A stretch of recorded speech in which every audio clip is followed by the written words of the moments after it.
selamat datang kembali di audiobook Matahari karya Terilie. Kita lanjutkan kisah serunya di episode 4 part 2. Yuk dengarkan baik-baik dan rasakan petualangannya. Aula sekolah gelap seketika. Sarung tanganku telah menyedot seluruh cahaya. Aku menggenggam lengan Sally. Sebelum Sally tahu apa yang sedang kulakukan, tubuh kami telah menghilang di atas kursi aula, kemudian muncul di tengah lapangan. Dalam gelapnya aula, tanganku berusaha meraih tubuh Ali. Aku harus segera membawa Ali pergi. Hanya ini solusinya. Toh, kota kami akhir-akhir ini memang sering mati lampu. Orang-orang akan menganggap ini hanya mati lampu biasa. Masalah nanti mereka bingung kemana Ali mendadak pergi, itu bisa dikarang cerita yang cocok. Yang penting saat ini aku harus segera memindahkan Ali ke tempat yang aman. Mungkin di lapangan yang sepi atau di manalah agar dia bisa berubah tanpa dilihat orang lain. Tanganku berusaha menyentuh tubuh Ali, tetapi kosong. Aku menelan ludah. Hei, apa yang terjadi? Aku menatap ke depan. Aku bisa melihat normal dalam gelap. Aku memeriksa lapangan. Tidak ada Ali di depanku. Tubuhnya 1000 detik lalu telah menghilang. Entah siapa yang melakukannya, ada yang telah membawa tubuh Ali pergi sebelum aku melakukannya. Aku menoleh ke segala arah, menatap penonton yang kebingungan dalam gelap. Beberapa penonton mencoba menghidupkan telepon genggam mereka. Mamang tukang bakso menoleh ke sana kemari.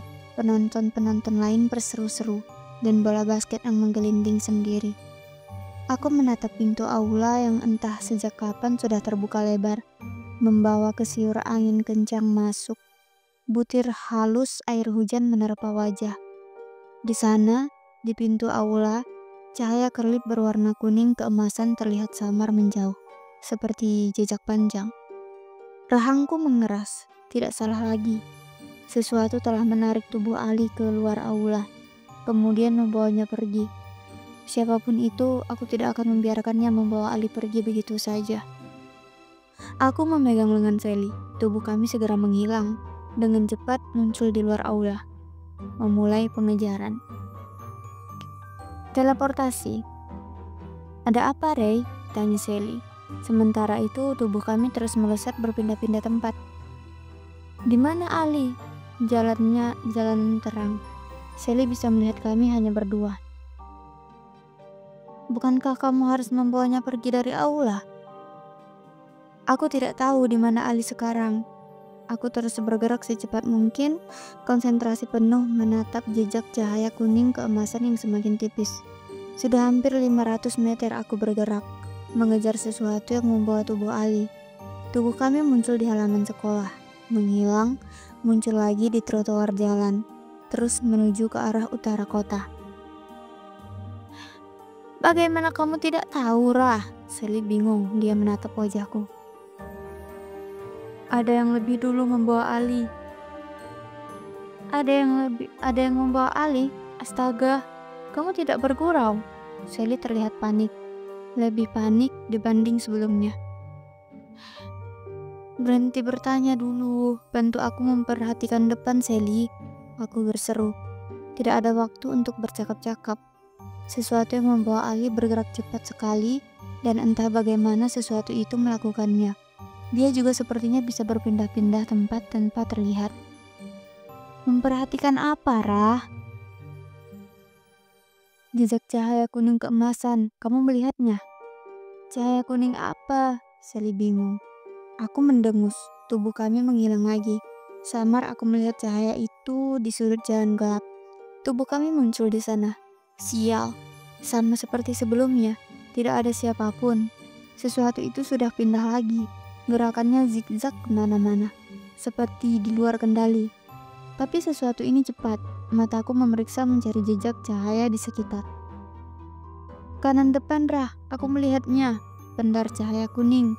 Sally berseru. Akhirnya dia mengerti.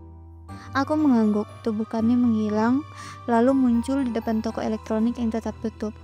Jalanan lengang, tidak ada yang mau menghabiskan waktu di luar saat hujan deras turun.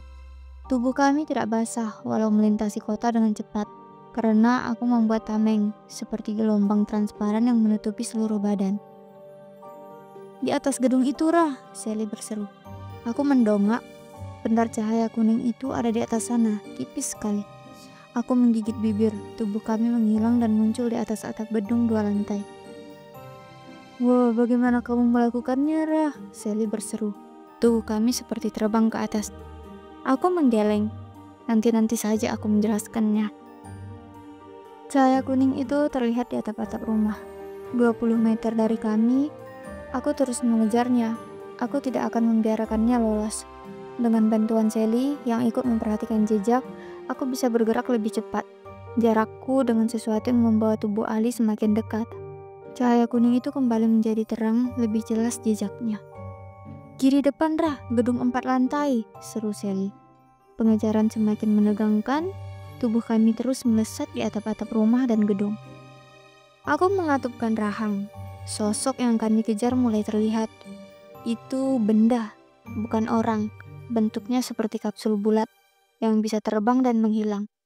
Tidak besar, hanya muat 3 orang di dalamnya.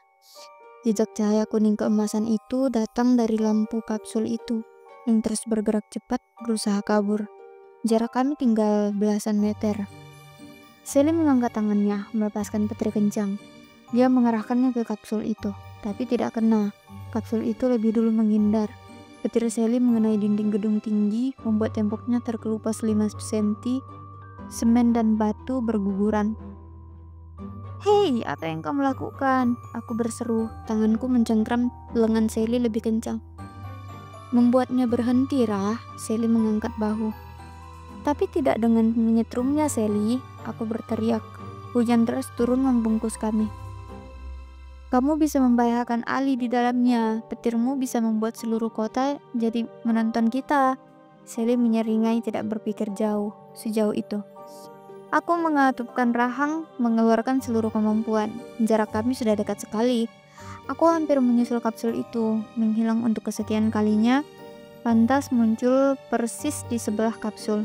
Satu tanganku siap menggapai panel luar kapsul itu, tapi tiba-tiba kapsul perak itu mengeluarkan petir kencang, sama terangnya dengan petir yang dibuat Sally.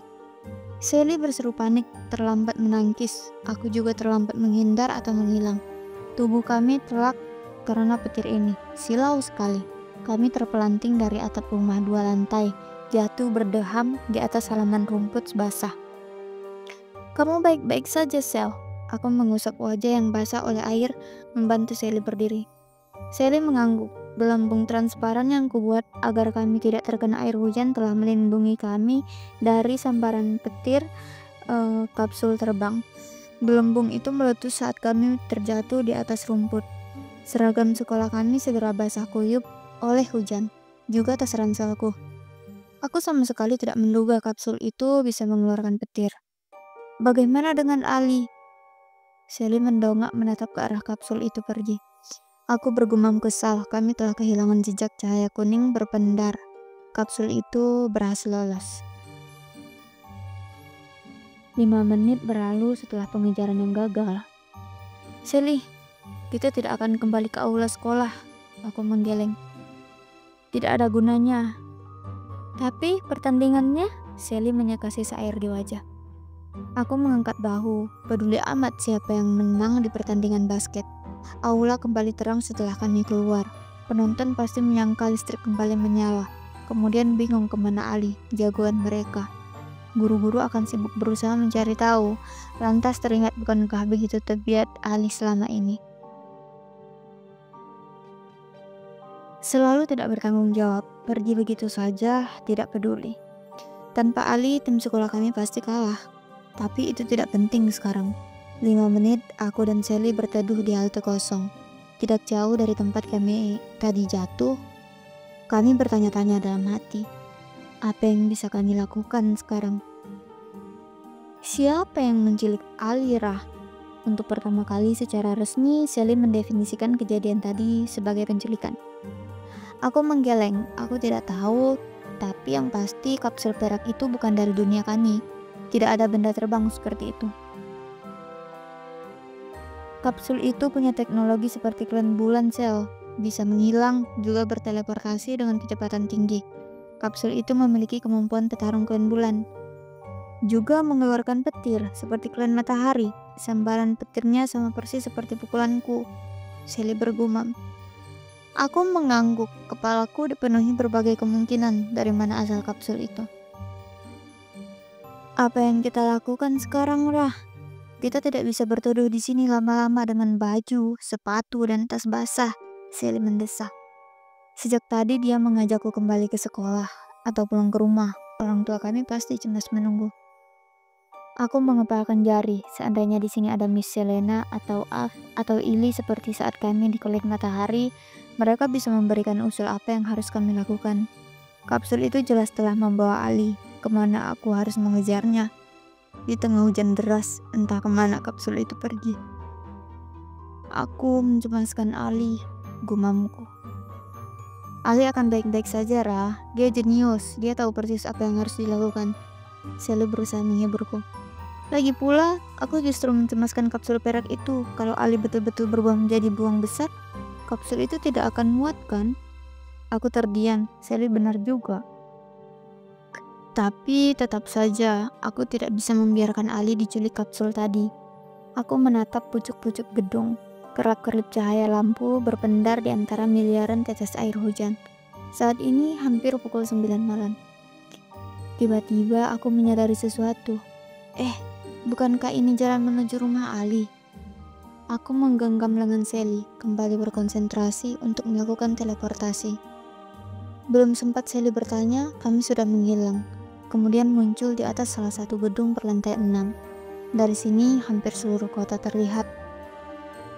Itu sekolah kita. Aku menunjuk di kejauhan. Sally menatapku bingung. Menoleh ke arah utara, aku menunjuk titik tidak jauh dari kami. Hanya sekitar 900 meter. Bukankah itu rumah Ali? Sally terdiam. Benar juga. Kapsul dengan cahaya kuning keemasan tadi mengarah ke rumah Ali, Sel. Garis lurus, meskipun gerakannya zigzag, seperti tidak terduga. Kapsul itu tidak pergi sembarangan melarikan diri. Kapsul itu memiliki tujuan. Aku berkata yakin. Tapi kenapa dia menuju rumah Ali? Aku menggeleng. Aku tidak tahu. Ayo, Sally, kita bergegas sebelum kapsul itu entah pindah kemana lagi. Untuk kedua kalinya, sebelum Sally sempat mengeluarkan pertanyaan, aku sudah menggenggam lengannya. Tubuh kami melesat cepat, hilang muncul di atap-atap bangunan, menuju rumah Ali.